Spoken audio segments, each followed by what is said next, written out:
माझं सोलापूर न्यूजमध्ये आपल्या सगळ्यांचं स्वागत। धरणग्रस्त शेतकऱ्यांनी उजनी धरणात जलसमाधी आंदोलन सुरू केले आहे। उजनी धरणावर होणाऱ्या जलपर्यटन स्थळाला शेतकऱ्यांनी विरोध दर्शवत हे जलसमाधी आंदोलन सुरू केले आहे। उजनी धरण क्षेत्रामध्ये जलपर्यटन केंद्रास 200 कोटींचा निधी मंजूर झाला असून धरणग्रस्त शेतकऱ्यांचा जलपर्यटन केंद्राला तीव्र विरोध आहे।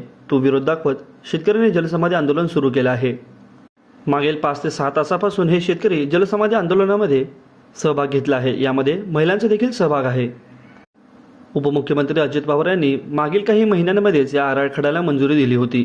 त्यावर ते 200 कोटींचा निधी मंजूर देखील करण्यात आला होता, पण शेतकऱ्यांनी याला विरोध दाखवला। धरणग्रस्त शेतकऱ्यांनी विरोध दाखवत जलसमाधी घ्यायला सुरू केली आहे। उजनी धरणातील आसपास ग्रामस्थांनी व तेथील शेतकऱ्यांनी मिळून आक्रमकतापणे निर्णय घेत जलसमाधी घेण्याचे आंदोलन सुरू केले आहे। यामध्ये ग्रामस्थ, शेतकरी तसेच महिलांचा देखील सहभाग आहे। माझं सोलापूर न्यूज या यूट्यूब चॅनलला सबस्क्राईब करा आणि बेल आयकॉन प्रेस करायला विसरू नका।